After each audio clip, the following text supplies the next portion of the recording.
Bonsoir tout le monde, bonsoir les jeunes, bonsoir peuple africain. Actuellement au Sénégal, il se passe des moments très complexes et très difficiles. À l'heure que nous sommes, hier je vous avais averti pour vous dire qu'actuellement nous allons direct vers une lutte armée. Parce que j'avais compris. J'avais trop compris et nous étions trop en avance. Mon groupe et moi, mes jeunes savent de quoi je parle. On est trop en avance sur le projet. Mais comme le passé est derrière nous, on laisse le passé derrière nous, on n'a qu'à avancer. Là, cette mafia politico-religieuse, vous avez entendu, vous tous aujourd'hui, qu'est-ce qu'ils nous ont fait?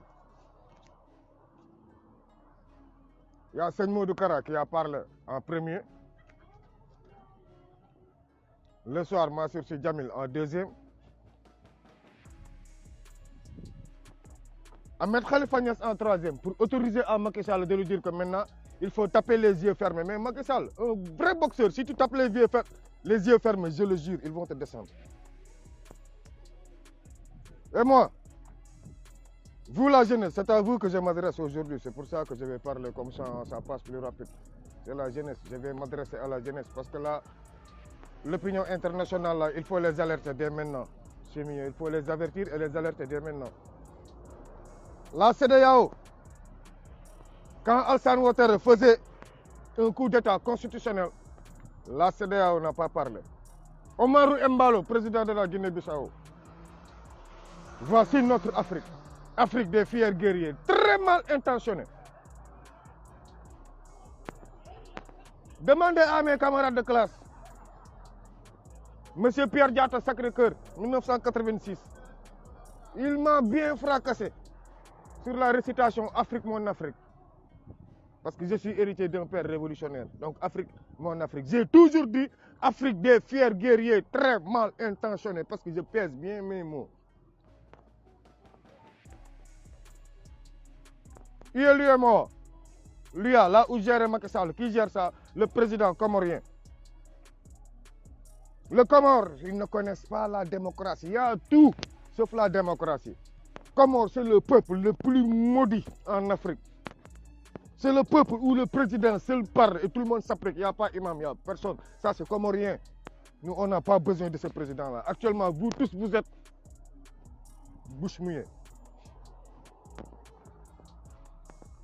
Je ne lance pas d'appel à Erdogan. C'est un dictateur. Il a volé les élections. Je ne lui lancerai jamais appel. Mais je lance un appel solennel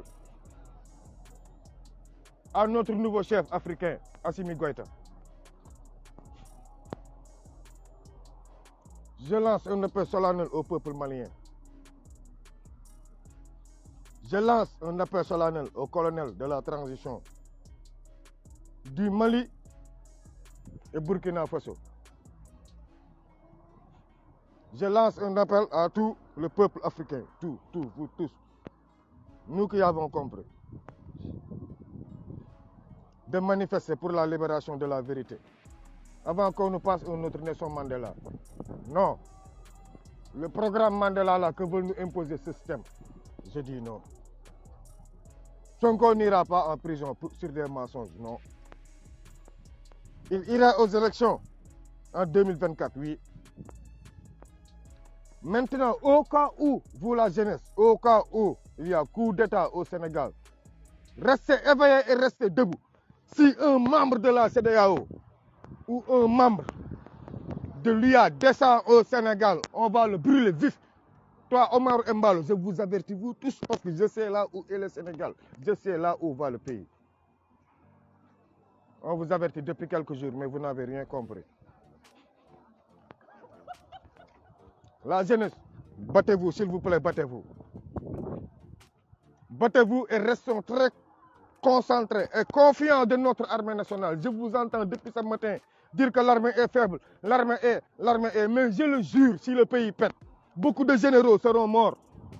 En cas de coup d'État, certes, on va sauver Macky Sall, mais beaucoup de généraux là, les Maïssa Selengay, les colonels Sissé, tous on va les exécuter. Billahi, wallahi, tallahi. Beaucoup de généraux vont tomber. Nous, on sait là où est le Sénégal, on sait là où est le pays. Vous là, CEDEAO, Tout ce que vous traquez, on est au courant. Vous avez donné carte verte à Macky Sall à travers ce dialogue. Macky Sall a une carte blanche. Alassane Ouattara avait fait la même chose. Organiser le dialogue, prendre les nervis, la gendarmerie et la police pour péter les Ivoiriens et faire son troisième mandat. Alassane Ouattara l'avait réussi. Alpha Condé l'avait réussi. C'est pour ça que jusqu'à présent, je ne suis pas d'accord avec le colonel Mamadi Doumbouya. C'est logique. Il avait réussi. Organiser des dialogues avec les faux opposants pour ensuite péter la population avec ses milices. C'est ça qu'a démarré Macky Sall avec ses milices. Vous, le peuple, on vous a averti depuis très longtemps. Il y a des nervis. Depuis 2021, je vous ai demandé de brûler tout ce qui est nervi. Là où ses parents vivent, même ses propres parents, il faut les brûler. Gars, les nervis, si vous ci xamé tal leen seen kër ndayam bayam ak yépp faut les brûler vif. Nervis. Le policier là en civil, s'il n'a pas de carte, et il est armé, s'il n'a pas de carte, si je te dis que je suis policier, on s'en fout. Tuez-le. Il faut l'exécuter, vif. Là, vous êtes là où si vous ne les exécutez pas, ils vont vous tuer, vous tous. Ça, je ne le badine pas. Alassane Ouattara était à plus de 275 morts pour réussir son coup. Soit vous êtes prêts, soit vous laissez Sonko. Je vous explique. Moussa Fall seul a besoin de Ousmane Sonko. Seul Moussa Fall a besoin de lui. Je vous l'explique encore. Moussa Fall, boy bi. Encore, ce n'est pas l'État qui est contre Ousmane Sonko, c'est le gouvernement, c'est Macky Sall et ses hommes. Si l'État était contre Ousmane Sonko, nous, les renseignements qu'on détient là, on n'allait jamais détenir, ni personne n'allait vous fournir des informations. Donc, ce n'est pas l'État qui est contre Ousmane Sonko, ce n'est pas tout l'État, non. C'est une minorité, et même Sonko vous l'a expliqué. C'est une partie des juges, une partie des gendarmes, une partie de la police, une partie de l'armée. C'est ces hommes-là qui sont contre Ousmane Sonko, mais pas l'État. L'État, c'est autre chose, et l'État là veut couvrir la jeunesse, mais à travers qui?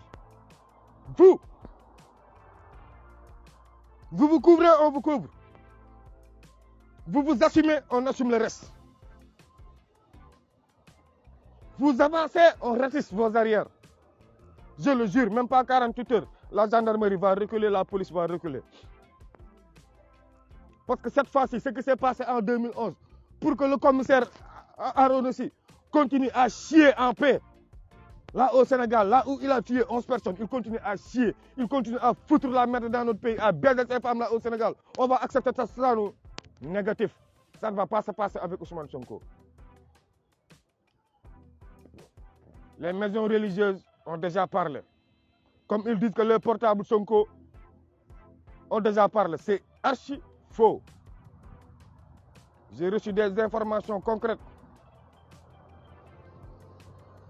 Sonko, il savait qu'il va rentrer. Il savait que... Non, boy. Beaucoup de messages sont avec lui. Ça, c'est les messages de Fala Fala, Bala Bala, la famille, moi, toi, l'autre. Les messages de... Boy, tu m'envoies 15 000, j'étais ça. Grand, je t'envoie ça pour te supporter. Madjamba Diagne, il ne faut pas l'écouter. Un suceur de bip. Il ne faut pas l'écouter. S'il vous plaît, vous la jeunesse. S'il vous plaît, ne lisez plus les affaires de Madjamba Diagne, les articles de Madjamba Diagne. Il a beaucoup de maisons là-bas. Parcelles Zasseni, vers la plage. Yoff. Mamel. Il a des salons de massage. Côte. Après, en bas. Si vous avez peur de brûler, ils vont vous brûler. Le combat a déjà commencé et maintenant il faut l'assurer. Il nous reste des jours seulement. Il nous reste des heures pour passer au 25 février 2024. Il nous reste des heures. C'est à vous d'imposer Ousmane Sonko comme candidat ou de le laisser mordre la poussière. L'essentiel, nous, à Ziguinchor, il va rester notre maire. Et il va demeurer notre maire de force ou de gré. De force ou de gré. Je vous avais dit, à Ziguinchor, on va le couvrir. On l'a couvert, non. Dakar, depuis plus de 4 jours, il n'arrive pas à bouger, mais ce n'est pas grave. Quel que soit Alpha, battez-vous. Quel que soit Alpha, battez-vous. Battez-vous, battez-vous. Là, ils ont complètement encerclé chez Sonko. Pour le récupérer, c'est comme de l'eau. Ils vont venir le récupérer facilement. J'ai entendu dire que Ousmane Sonko, cette fois-ci, il ne va pas se laisser faire. Cette fois-ci, il va résister. Il ne va pas se laisser faire. Il ne va pas se laisser faire. nay leer de bii pas du joxe boppam de bii Ousmane Sonko du joxe boppam nay leer nañ seen bopp. après nag bu fi kenn nekk di jooyoo déedéet heure jooy romb na de Sonko waxoon na leen ko patala bët ak nañu def ay laa xaw la wala xaw te pour xeex déedéet c'est fini ça. Ousmane Sonko wax na leen lu leer soxlaatuñu ay ñaan soxlaatuñu leneen wàcc leen xeex ndax moom suba du joxe boppam de. juge bi décision bu mu mënti jël bu bib duggee këram duñ ko jëlee noonu dinañ ko blessé mbaa ñu damm tànk bi yóbbu ko mais ils ne vont kenn du jël Ousmane Sonko yóbbu ko fu mu xamul négatif. lay leer de bu leen neexee nag xeex bu leen neexee seetaan ko ñun moom Ziguinchor karawu Ousmane Sonko bougé na mooy Casamance procureur du fa fanaan suba institution dootu fa am loolu moom je vous le promets billahi institution dootu fa am. Sénégal nag ñi ñu yaakaaroon tey référence pour ñoom ñoo waroon ñëw tey si dialogue bi nekk ay kilifa diine tey ñoom ñoo doon ay kilifa doomaraam xam nga kilifa diine ak kilifa doome xaram bokkul.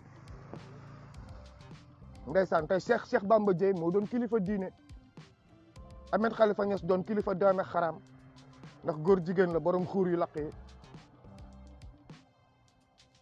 Khalifa Sall tey il était plus responsable que kële. Mansour Sy Djamil borom góor jigéen ñi moom mooy député góor jigéenu adduna yi looleen xamul juutu lay def Moustapha Niasse ay bàyyam moo ko formé Moustapha Niasse teesu juutu la def 1983 fekk na mu d'accord kuy juutu kuy jaay puub Moustapha Niasse mi tey. sëñ Modou Kara ci suba si wax na mais il en nuancé ñoom ñëpp seen wax mooy Ousmane Sonko moo déedéet Sonko n'a rien fait absolument rien fait rien billahi ñoom waa APR xam nañ ne il n'a rien fait. mais tey nag këru diine gépp jox nañ ko autorisation la du ma leen nëbb de xam nga fu ñu teg autorisation bi Sonko dafa am lu muy jaay daa wóolu boppam ku ko woo du la wuyu nanguwul masla nanguwul dialogue léegi nag nañ dem ci xeex bi moo tax tey ñu ne ko Macky gëmmal dóor bul yërëm boo yaakaar ne mën nga gëmm dóor 17 millions de sénégalais da ngay fen boo yaakaar ne ñun ñi nekk ci diaspora bi mun nga ñu delloo ci Sénégal yow Macky Sall c'est que yéen a astafurla la jeunesse astafurla garaawul astafurla jaru ko Mollah Morgun dina fay bor bi garaawul Mollah Morgun dina fay bor bi parce que ñi boo leen toppee rek da ngay wàcc seen niveau te combat bi moment ñu ngi ci phase apartheid mooy phase Nelson Mandela mooy que nervi yi commencé nañ leen tirer ay bal démb laa leen ko avertir on est dans une lutte armée fumigène essence guddi gii nii par force foog gémi yi wàññeeku foofu balaa ñoo blessé Ousmane Sonko wala balaa leneen di xew ay jooyoo di nekk ak ay siggil ndigaale loolu lay bañ dem di blessé gardem yi ñu naan xamoon nañ ko xamuñu ko bàyyi leen ma waxu xamuñu ko ji ak di defalee seen bopp internet descendez sur le terrain la jeunesse tant qu'il est encore temps avant ñuy regretter ngir yàlla descendez sur le terrain avant qu'on ait des regrets. Descendez sur le terrain avant qu'on ait des regrets s'il vous plaît nervi yi yéen jiitu nañ leen ci terrain bi wàcc leen taal nday auto nervi yi kuy nervi ngeen taal ko ku leen ñëw naan policier la il est en civil taal leen ndeyam sinon ñoom ils vont vous brûler vif. moment bii nag c'est la barbarie de la violence c'est la barbarie pour répondre à la violence la jeunesse ngir yàlla défendez-vous c'est défendre votre projet le projet là n'est pas pour Ousmane Sonko te billahi boo leen dof-dofloo ba le 25 février bii ñu jëm suba le 25 février 2024 bii ngeen dof-doflu ba voté lu ñu Ousmane Sonko suba mu leer ñu ne à partir de demain mooy nekk président 2024 bii ñuy dugg suba mooy xoolal man de d'ici 100 ans laay waxaat ci politique sincèrement kon dootuma wax ci politique waaw suba moom ñun bu ñu seetaanee ba Macky Sall sacrifié Ousmane Sonko suba xanaa kon de ñun waa Casamance dinaa leen ne nañ leen à genoux bokk ñaan ko mu bàyyi mu yeggali suñu mairie comme waa Dakar seetaan nañ ñu sacrifié président bi mais ñun tam suñu mairie tam nañ ko bàyyi nag mu développé suñu Casamance bu ñu bëggee Casamance am jàmm xale yi jàngi wa loolu kese moo fi sës fu mu toll nii boo leen seetaanee moom ba suba la man daal si man suba la 25 février 2024 c'est à vous de décider nag suba la lépp di leer bon entendeur salut nekk fi naan leen saraxe leen lii amul saraxe dara amul kenn boo leen wutee jàmm te Macky Sall wutu ko day toj seen lu bon balaa tax ngeen dug toj lu bonam sëriñ sëpp nee nañ ko dóoral te bul xool ndax booy bi dafa dëgër bopp waay non waay Macky Sall gars yi foog xeex jàpp leen si il faut que ngeen wàcc si terrain bi la jeunesse il faut que vous descendez sur le